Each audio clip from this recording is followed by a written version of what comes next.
Growing up, I was the quiet one, the observer. Austin was the charmer, the one who could talk his way into or out of anything. Our parents, Michael and Sarah, doted on him. I didn't mind. I found my own path, focused on school, then building a career. I moved 3 hours away for work, found a decent apartment, built a life that felt stable and earned. Meanwhile, Austin's path was less straight. He chased trends, online schemes, anything that promised fast money with minimal effort. They rarely panned out. My role in the family dynamic solidified early. I was the responsible one, the fallback, the quiet provider behind the scenes. When Austin needed help with rent after a venture collapsed, I sent money. When Mom mentioned a repair the house desperately needed, but they couldn't afford, I transferred funds. Dad had unexpected medical costs, not fully covered by insurance. My wire went through that afternoon. There were always promises of repayment, always vague timelines, but the money never seemed to make it back to my account. It became an unspoken agreement, a silent expectation. They had needs, I had resources, therefore my resources were their solutions. It felt like a tax on being the stable one, paid in increments of quiet resentment. It wasn't just money. As their reliance grew, a strange distance opened up. Family photos posted online would sometimes be awkwardly cropped, cutting me out. Important family news, a cousin's engagement, a distant relative's illness. I'd hear about weeks later, often through filtered channels, realizing group chats I wasn't and had been buzzing with the information. It was a subtle, persistent exclusion. My money was welcome, my actual presence felt optional. The dynamic intensified dramatically about 5 years back.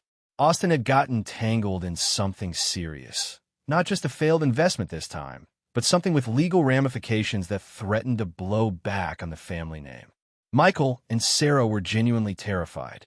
They called me late one night, their voices tight with panic, talking about lawyers, needing a substantial amount immediately, something that couldn't wait for checks or transfers. Sarah, sounding desperate, suggested I add her as an authorized user on one of my credit cards, just one, just temporarily, specifically for this lawyer's retainer and related fees. She swore on everything it was a one-time thing, strictly limited.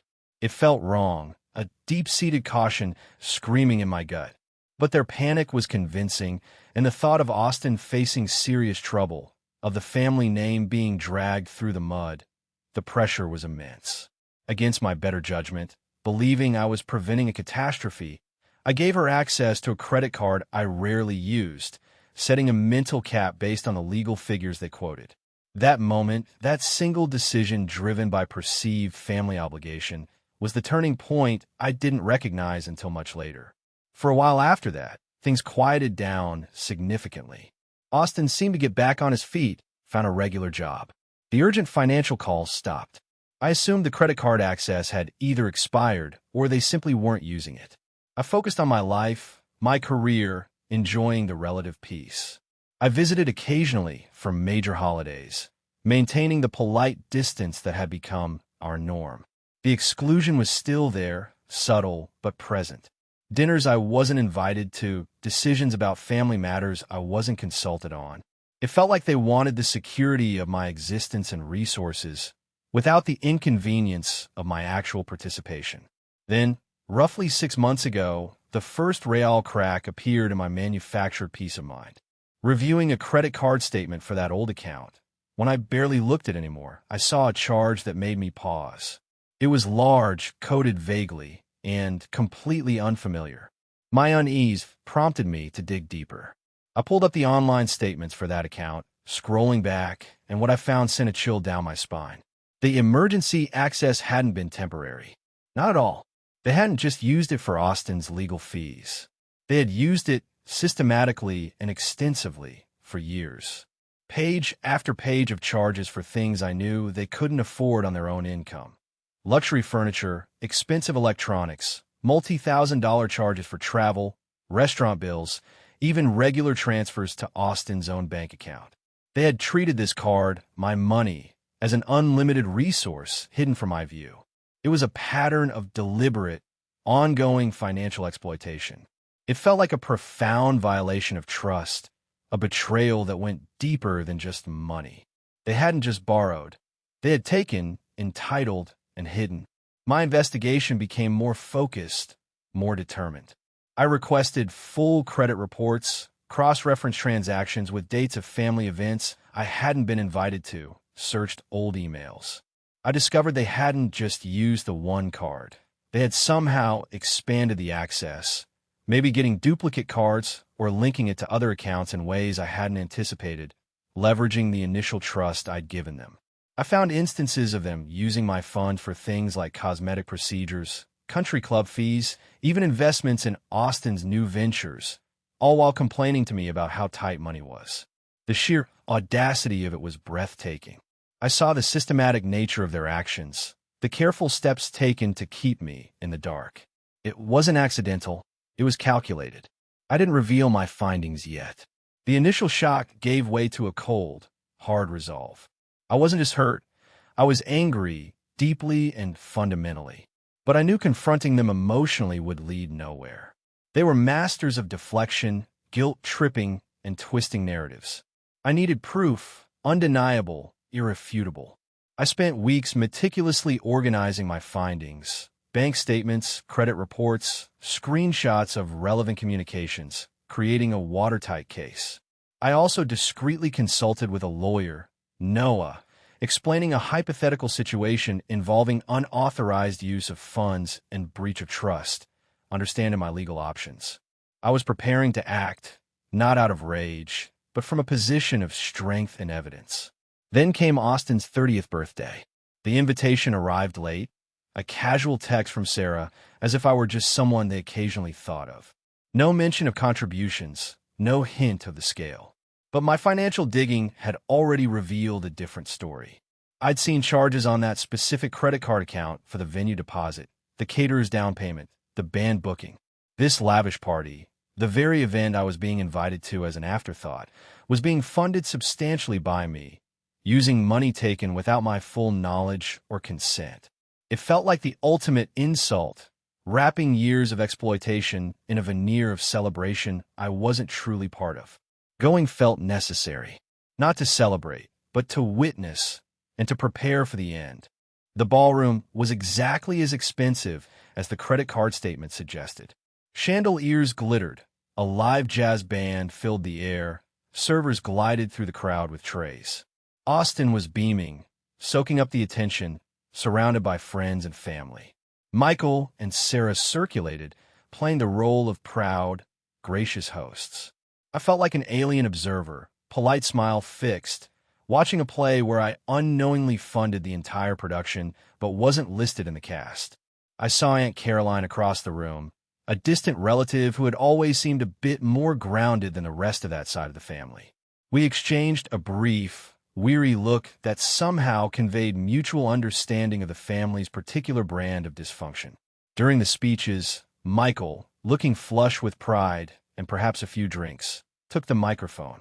He toasted Austin, spoke of family, community, and shared success. He thanked everyone for coming and for their support in making the milestone happen. Then, as he wrapped up, his gaze swept over the room, landing on my table area for just a second. He chuckled, a sound that grated on my nerves. And of course, he announced, loud enough for many around us to hear, so grateful to all the key players who made tonight possible. We even managed to get Logan out here. Though honestly, with everything sorted, he's a bit like unnecessary baggage, isn't he? A ripple of laughter, some polite, some genuine, spread through the crowd. Sarah tittered beside him. Austin smirked. Unnecessary baggage. The words echoed in the opulent room, ringing in my ears louder than the music. It wasn't just a joke, it was a distillation of how they saw me. A utility. Something you carry when needed, discarded when not. And to say it here, at the event funded by the very means they used to exploit me, the years of quiet resentment crystallized into a cold, absolute certainty. This was the end. I met Michael's eyes, then Sarah's, then Austin's. I didn't feel rage, just a profound, icy calm. My smile didn't touch my eyes. Unnecessary baggage, I said, my voice clear and level, carrying just enough to cut through the lingering chuckles. Funny. especially when the baggage is holding up the entire structure. I paused, letting the implication hang heavy in the air. And trust me, I finished, my voice dropping to a low, chilling tone that was meant only for them. Unloading that kind of weight is the easiest decision you'll ever make. I placed my napkin deliberately on the table, pushed my chair back slowly. I stood up. Every movement was controlled, precise. I didn't make a scene. I made a statement of quiet, absolute departure. I walked away from the table, through the crowd, towards the exit. I saw Aunt Caroline's concerned face turn as I passed. She gave me a small, almost imperceptible nod, a silent acknowledgement.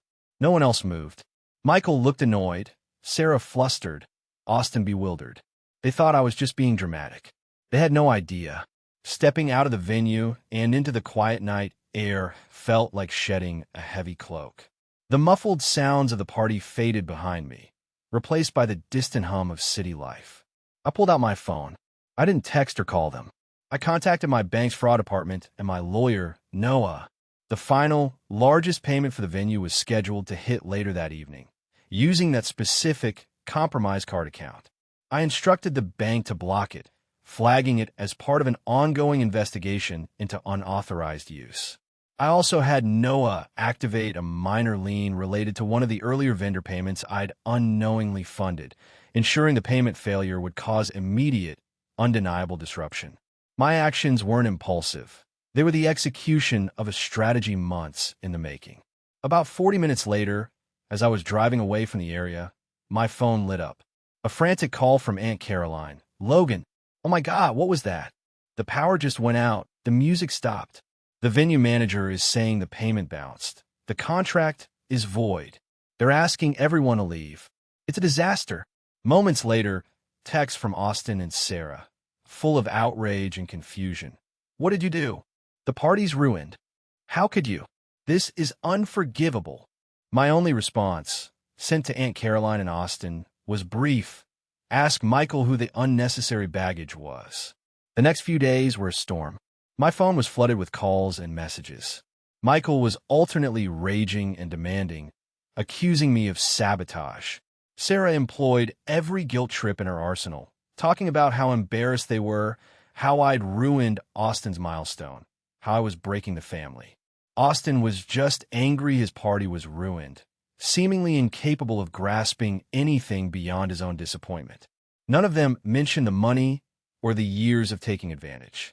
It was all about how I had wronged them by disrupting their carefully constructed reality. They still didn't understand the depth of my knowledge or my resolve. They insisted on a meeting to fix things. I agreed, but I controlled the terms. I chose a semi-public location, a private room in a well-regarded restaurant where they often socialized, ensuring they would feel some pressure to maintain appearances. I arrived carrying a briefcase containing printouts and a tablet loaded with digital evidence. Aunt Caroline was already there when they arrived, a silent witness I had asked to come, knowing her presence would make it harder for them to completely spin out of control. The air in the room was thick with tension. Michael, Sarah, and Austin sat opposite me, looking wary but still projecting an air of wronged indignation. They started with complaints about the party, rehashing how upset everyone was. I listened calmly, waiting for my moment. "That's enough," I finally said, cutting them off. "We're not here to discuss my reaction to your behavior. We're here to discuss your behavior itself." I opened my briefcase and took out the documents. Specifically this. I laid out the evidence. Stacks of credit card statements showing years of charges on the account I'd given Sarah access to for a specific emergency. I showed credit reports revealing cosign loans I thought were long gone, still active with ballooning balances. I presented screenshots of their own texts and emails. Page after page, I narrated calmly, pointing to the statements. Tens of thousands of dollars over years. Vacations, cars, renovations, your lifestyle, Austin's expenses, all charged to an account you were given access to for one specific, limited emergency. An emergency, by the way, I added, looking pointedly at Michael and Sarah, that involved bailing Austin out of legal trouble you hid from me, framing it as just a job loss. I clicked through the screenshots on my tablet. Here's a text from you, Sarah, to Michael, coordinating a large purchase and saying, use Logan's emergency card. He never checks at one. I read aloud. Sarah gasped.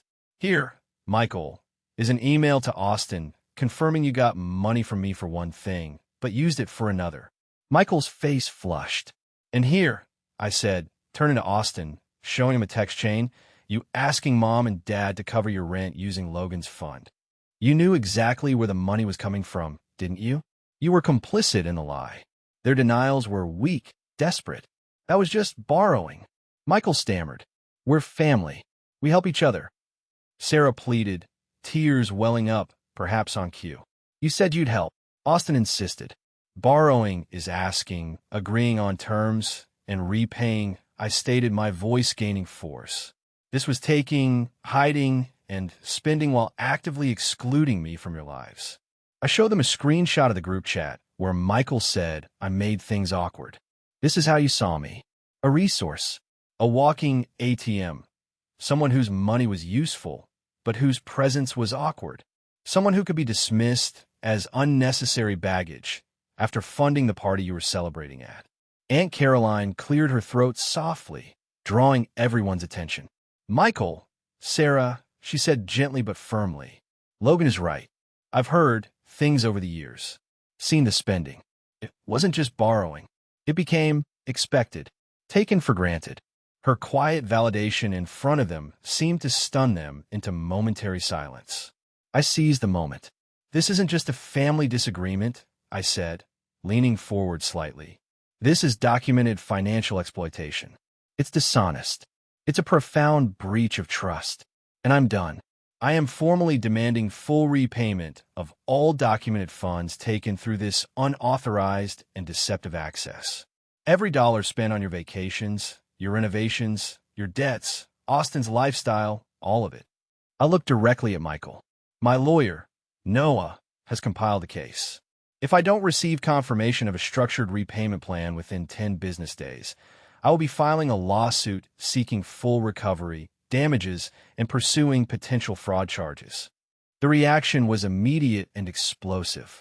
Michael slammed his hand on the table, roaring about how I was trying to ruin them. Sarah's tears turned into dramatic wails about how cruel I was, how I was destroying the family. Austin looked terrified, finally understanding the scale of the consequences. I stood up, and in the meeting, consider this the end of our financial relationship, and for all intents and purposes, the end of our relationship as a family. You chose money over connection. Now you have neither. I left the restaurant, leaving them in stunned, furious disarray. True to my word, Noah sent the formal demand letter the next day. It was a cold, clinical document detailing every charge, every date, the total amount demanded, citing legal precedents. The response from the family wasn't an apology. It was panic. The angry calls stopped.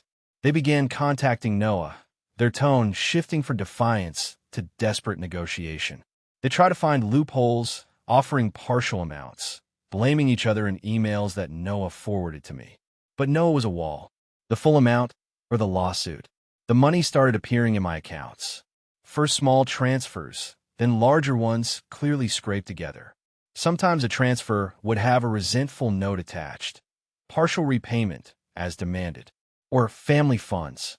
I forwarded everything to Noah. His office confirmed each payment, sending follow-up notices reiterating that partial was not acceptable and the deadline was firm. Within a few weeks, the fulsome was back. Every single dollar I had documented as misuse or exploitation. It was a massive amount, a testament to the scale of their entitlement. They paid it all, driven purely by fear of the legal consequences and the potential public shame. Even after the money was recovered, they tried to exert control or express their spite. Sarah left a lengthy, rambling voicemail, alternating between tearful pleas to move past this and passive-aggressive comments about how much I had hurt her, never once acknowledging the root cause. Michael made good on his subtle threat. I heard from another relative that at a small family gathering, he publicly announced he was leaving a specific, meaningful family heirloom, one that had always been understood to be passed to the eldest son, to Austin instead, making it clear it was because I had abandoned the family. I felt a pang, not of loss for the object, but for the final, petty confirmation of their character. I ignored Sarah's voicemail, and Michael's gesture didn't sting as much as the initial betrayal. Then, Austin showed up at my door unannounced. He looked rough, stressed. His easy charm was gone, replaced by anxiety. He talked about how tough things were for him now, struggling to make ends meet without the safety net he'd clearly taken for granted. He tried the family card one last time. "Logan, please. This is crazy. We're brothers. Mom and Dad are miserable. Can we just fix this? We're family." I didn't let him in. I stood in the frame of the open door, a barrier between the life I had built and the chaos he represented. "Austin," I said, my voice tired but firm. "Family doesn't systematically take from you for years while shutting you out of their lives. Family doesn't call you unnecessary baggage after you've funded their existence. What we had wasn't family. It was a transaction. You took. I paid. Now I've been repaid. The transaction is concluded." He blinked, his sense of entitlement finally cracking under the weight of reality. "So, that's it?" he asked, sounding lost. "That's it," I confirmed. "You didn't lose a brother, Austin. You lost a funding source. And I finally got my life back." He stood there for a long moment, then slowly turned and walked down the hall. I watched him go, feeling a profound sense of finality. My life now is quiet. The phone calls and texts are gone. The anxiety that used to tighten my chest when I checked my bank account has vanished. I have my peace. The cost was steep. The acknowledgement that the family I thought I had was largely an illusion, a financial arrangement disguised as kinship. But the freedom from the constant expectation, the endless taking, the quiet disrespect, the peace of no longer being seen as an ATM, but simply as myself, that was priceless. They got their money back, but they lost the one thing they couldn't exploit or replace: me. And in the end, that was the only currency that truly mattered.